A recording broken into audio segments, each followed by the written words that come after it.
I was a devout Amish man who believed that obeying the rules was the way to heaven and judged those who did not. But when I died in a buggy accident, I did not wake up in heaven. I awoke in darkness. No light. No peace. No God. That's when I met Jesus, and he told me something that shattered my entire belief system. You were religious, but you never knew me.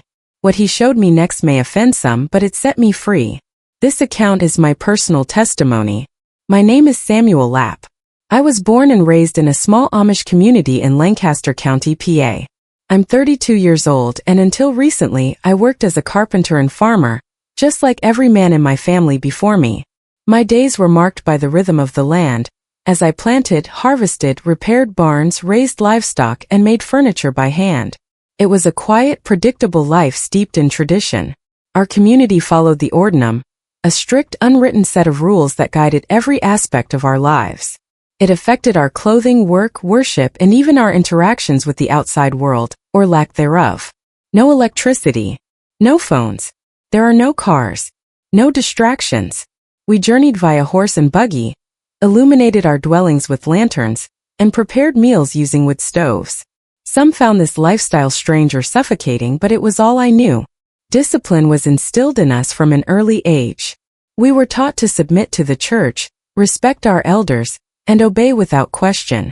There was beauty in simplicity, order, and the stillness of life away from the world's noise.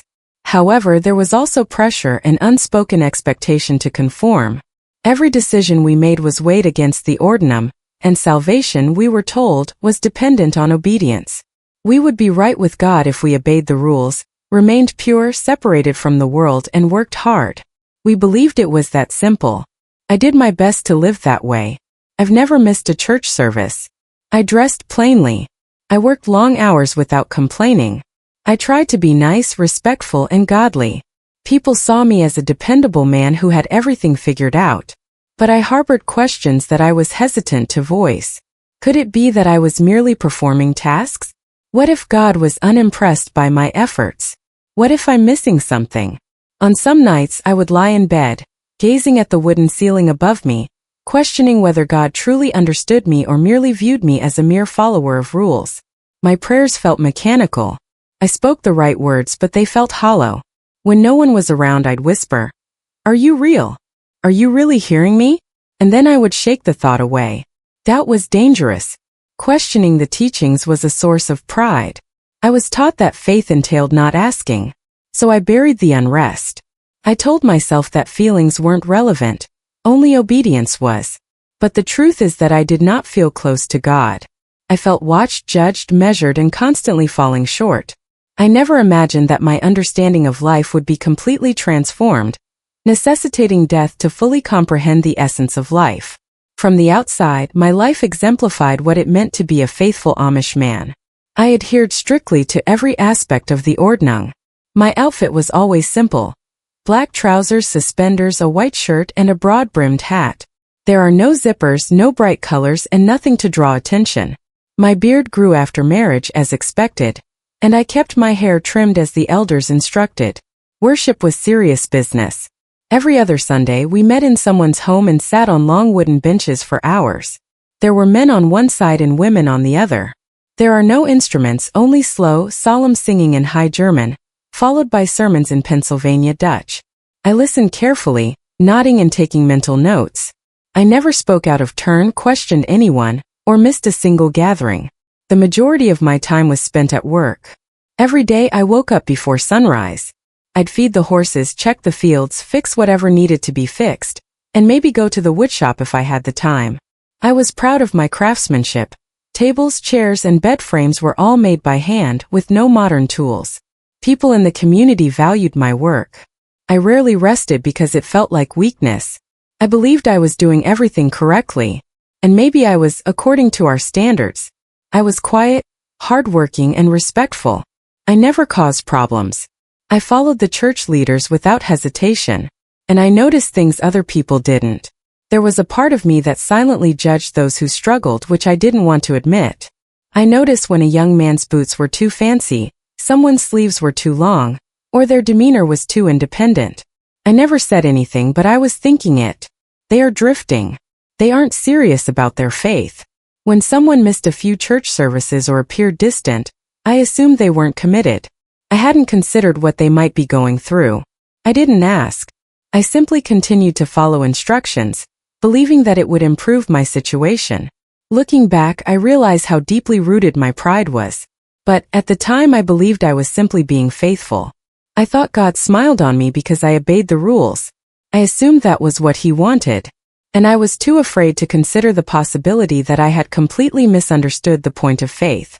Even as I faithfully obeyed the rules, I felt a quiet unease inside, which I never dared to express aloud. It would appear at odd times, like in the middle of prayer or while working alone in the fields. A simple question whispered from deep within my soul. Is this enough? I tried to ignore it. I told myself that doubt was sinful and questioning was a sign of weakness.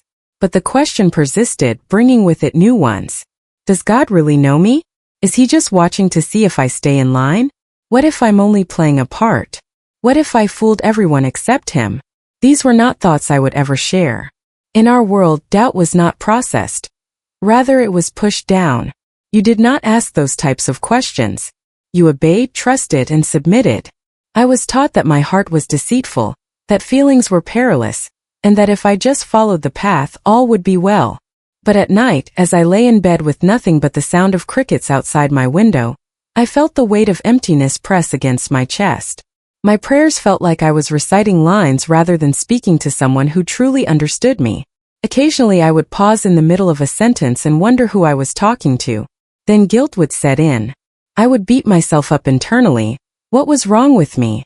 Why can't I simply believe like everyone else? I reminded myself that obedience was the foundation of salvation, and that emotions were irrelevant. But the unease remained. I began to question whether I was faking everything. I did it not intentionally, but spiritually. I looked the part. I acted the part. I worked, worshipped, and walked precisely as expected. But inside I felt distant. From others. From God. I felt a sense of peace. The hardest part was knowing that I didn't have anyone to talk to. Everyone around me seemed to be certain, steady, and sure. If anyone else felt this emptiness, they did not express it. Maybe they figured something out that I didn't. Perhaps they were just better at pretending. Regardless, I remained silent. I kept my doubts hidden, as if they were a secret that would get me expelled if discovered. I assumed that if I just kept moving forward, the feeling would eventually go away. However, it never did. And deep down, a quiet fear grew. What if I've spent my entire life doing the right things and still don't know God at all? It was a cold morning in late January, one of those still gray days when the air feels heavy and everything is quiet. The snow from the night before had not completely settled, and the roads were slick with a thin layer of slush and ice. I hitched up my buggy shortly after sunrise, wrapped in my thick wool coat and gloves, my horse's breath visible in the freezing air. I had gone into town to get some supplies, including nails, lamp oil, and a few necessities from the general store. It was a routine trip, one I'd taken numerous times. As I turned the buggy toward home, I recall thinking about the fence I needed to repair that afternoon. Nothing urgent.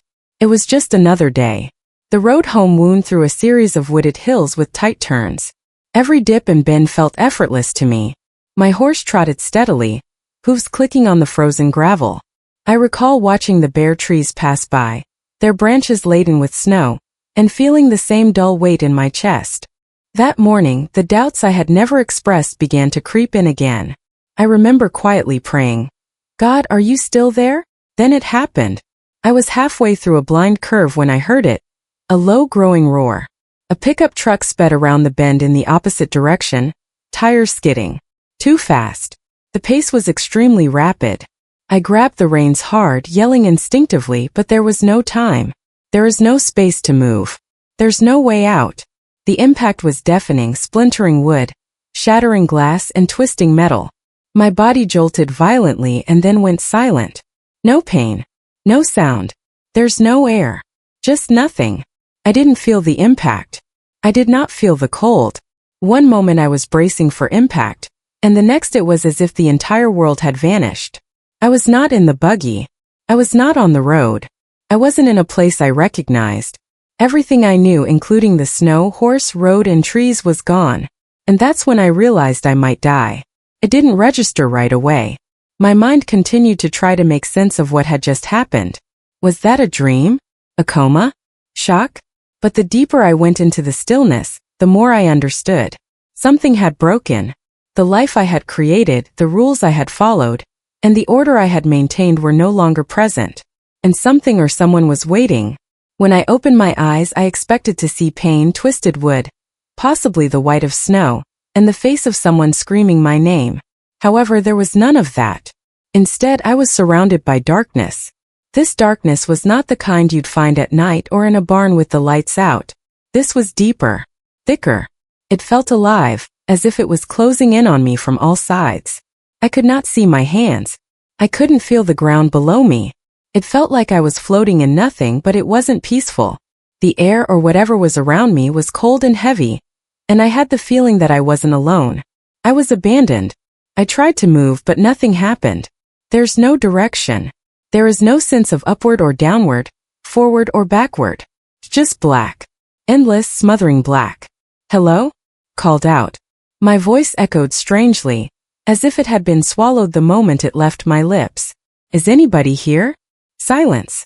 No response. There's no hint of anything. Panic struck me in waves. What's this? Where am I now? I thought about my family. Of the buggies. Of the moment before the truck hit. Have I died? Was this some sort of waiting area? Was this hell? I had always believed that if I lived a good and obedient life, I would go to heaven. That is what we were taught. God would be pleased if you followed the ordinance, submitted to the church, and kept yourself separate from the rest of the world. I'd done it all. I tried so hard. So why wasn't I in the presence of God? Why was there no light, peace, angels? Instead, there was only the crushing weight of emptiness and a fear that I couldn't overcome. I started to tremble, not from the cold, but from a deeper ache caused by the realization that I might have been wrong. I remembered all the Sundays I'd sat straight-backed on the wooden benches. I had followed all of the rules without question. I thought those things guaranteed my place with God. But if that were true, why was I here? The silence was unbearable. Time did not exist there. I'm not sure if minutes or hours passed, but each moment turned into an eternity of dread. For the first time in my life, I felt out of control. I did not feel righteous, secure, or strong. I felt lost, and the small, gnawing doubt I had ignored for so many years suddenly became deafening. What if my life wasn't enough? What if I missed the point entirely? And most terrifyingly, what if God was not with me? As I stood in the darkness, unsure whether I was dead or trapped in some in-between place, something began to change. It began as a flicker in the corner of my vision, despite the fact that I had no sight in that area. Then slowly, scenes appeared in front of me, like a silent film playing in the void. I imagined myself as a boy, barefoot and smiling, helping my father mend a fence. I witnessed long hours in the fields and the sweat of honest work. I saw myself sitting in worship, singing slowly with the congregation, Bible in my lap, head bowed. I imagined myself making furniture by hand, giving food to a neighbor, and kneeling beside my bed in prayer. Everything looked good, even righteous. These were the things I was proud of, and I believed they put me right with God. I felt a sense of relief while watching those moments. Perhaps I lived well. Maybe I've done enough. But then the images shifted. Now I saw memories I had long forgotten, or perhaps never wanted to recall. When people around me struggled, I pulled away. A young man in our community had begun to question his faith. I spoke about him with disdain, shaking my head rather than offering support. I imagined myself harshly scolding my younger brother for not properly buttoning his shirt before church. I saw pain in his eyes, not conviction. Scene after scene revealed that a hidden edge of pride frequently accompanied my devotion. I did not simply obey the rules. I used them to measure others. I thought I was better, more faithful, and holier because I didn't stumble. But I had not extended grace to those who did. I had judged hearts that I did not understand. I had prioritized tradition over compassion. Then I noticed the ripple effects. I had previously dismissed a girl who had quietly left the community as rebellious. I saw her crying alone, isolated, crushed not by the weight of the world but by the cold shoulders of others like me. My silence was more powerful than my words. The truth struck me deeply. I obeyed the rules but missed the heart. I kept the outside clean but the inside was empty. Not evil. This instance is not a fake.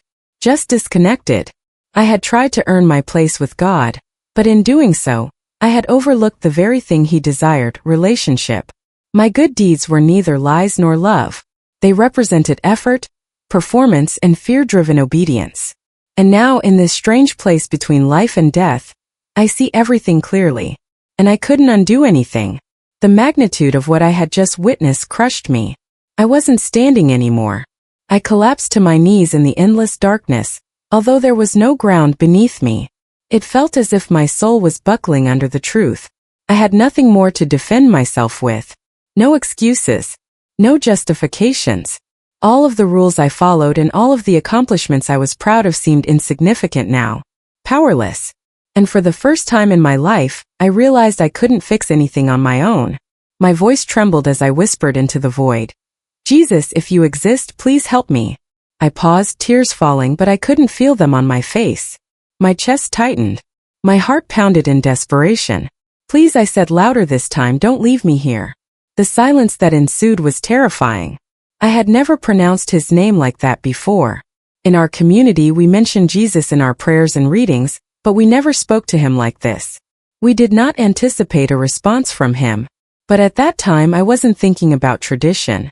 I was not thinking about the ordinum. I wasn't considering who might be watching. I was broken. Fully. Completely. And all I could do was cry from the depths of my soul. I can't do it. I thought I knew you.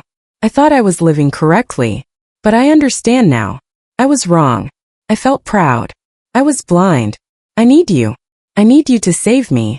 It was not a rehearsed prayer. It was not eloquent. But it was real. And as those words echoed through the void, I meant everyone. I didn't ask for signs or answers. I didn't ask to be rescued from the darkness. I simply wanted to know that I wasn't alone. I wanted to know that Jesus, if He was who I believed He was, had not turned away from me. Initially, there was nothing but silence. The silence was cold, thick, and suffocating. I knelt there for an unknown amount of time, my words hanging in the air. Or perhaps they were swallowed whole. I'd given up trying to understand anything. I simply stayed there, broken and waiting. And then, I saw it. There's a faint glimmer in the distance. It was barely noticeable at first, like the tip of a candle flame flickering miles away. But it was there. And it wasn't part of the darkness. I squinted, or whatever the spirit equivalent of squinting is, and watched as the light increased. It moved slowly at first, then steadily. With each inch it advanced, the darkness around me recoiled, as if it were being pushed back, chased away. I felt it before it even touched me. Warmth. It's not just heat, but a deeper sensation. A presence. I had never experienced such peace. The heaviness pressing against my chest began to lift. My shoulders loosened. My breathing became easier. Even though I hadn't realized I was holding it. I began to cry, not out of fear, but because of something I hadn't felt in a long time. Hope. The light became increasingly bright. The light was not blinding, but it was alive. It moved with purpose, as if it recognized me and knew where I was at all times. And I knew it wasn't just light. This was Him. The fear that had gripped me since the crash began to fade gradually. The cold made way for warmth. Something almost indescribable replaced the dread, akin to feeling fully seen yet still welcomed. I whispered again, struggling to form words. Jesus, is that you? And even though I didn't hear a voice, I knew the answer deep down in my soul. Yes, I thought He was coming. And I wasn't alone anymore. As the light approached, it became clear that it wasn't just light for its own sake. It had form. A figure emerged from the brilliance, and everything inside me froze. Jesus. I recognized Him before He spoke, not because of His appearance, which was unlike anything I'd ever seen, but because of how He made me feel. Love, pure, overwhelming love, flowed from Him like waves. It was neither soft nor sentimental. It was fierce, holy, and yet gentle all at once.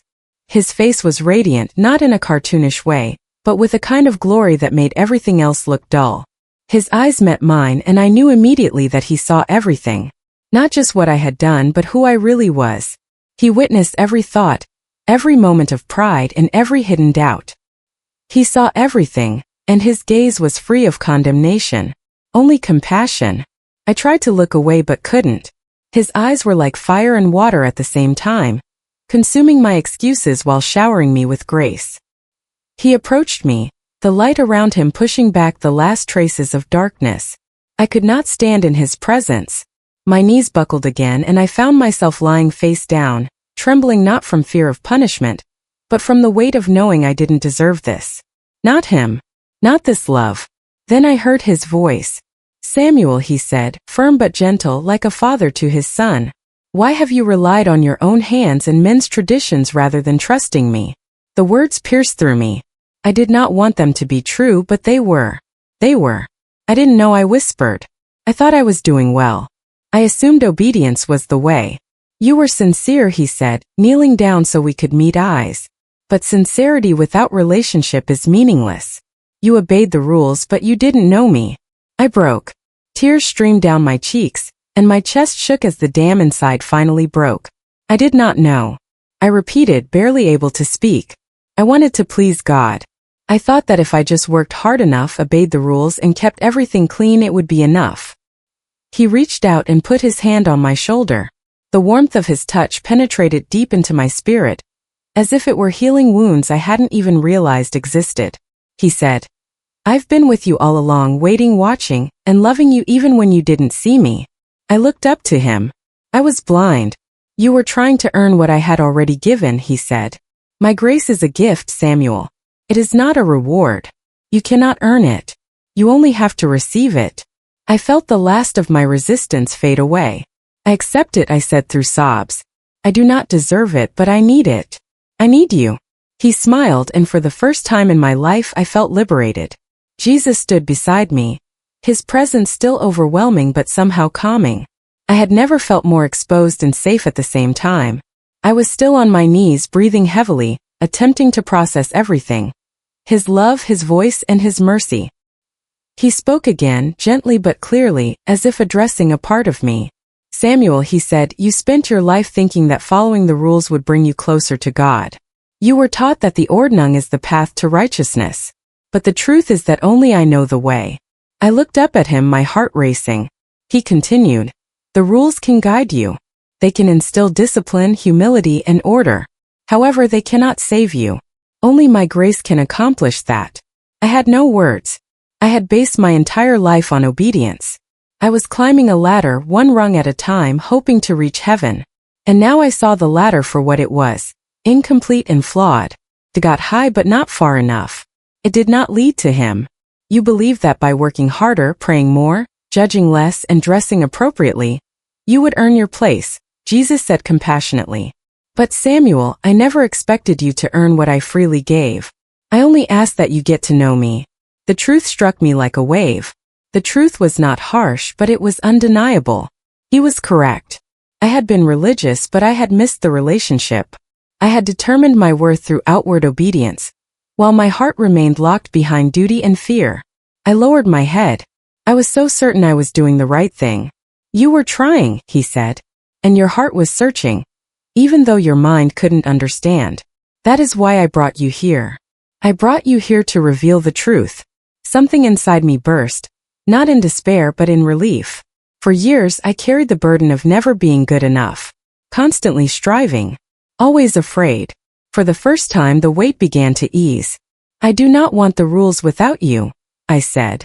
I want you. He nodded. Then you're free. I felt it.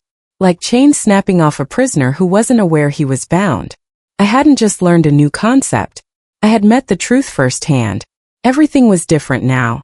As I sat in that peaceful place, the space around us began to shift, not out of fear or confusion, but with purpose. Jesus placed his hand on my shoulder again, and in an instant, I was no longer kneeling in the darkness.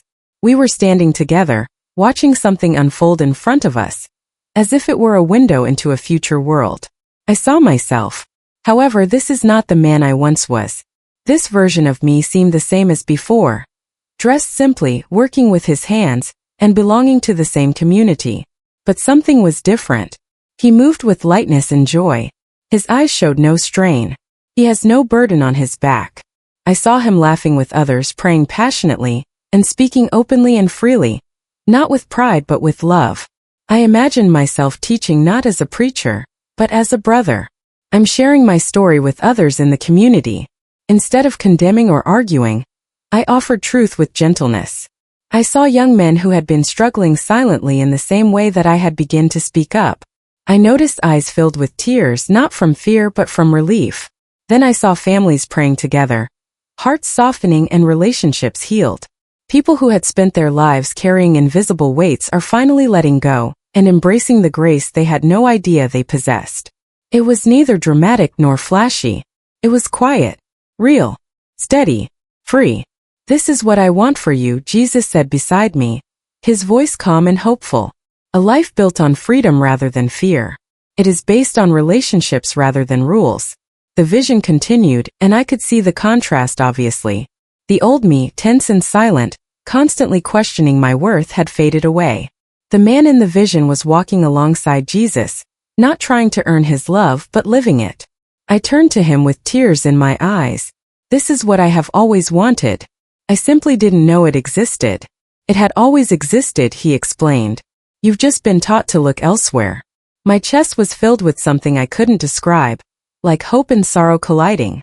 I'd missed so much, but now I was getting a second chance. "You do not have to go back to the same life," Jesus said.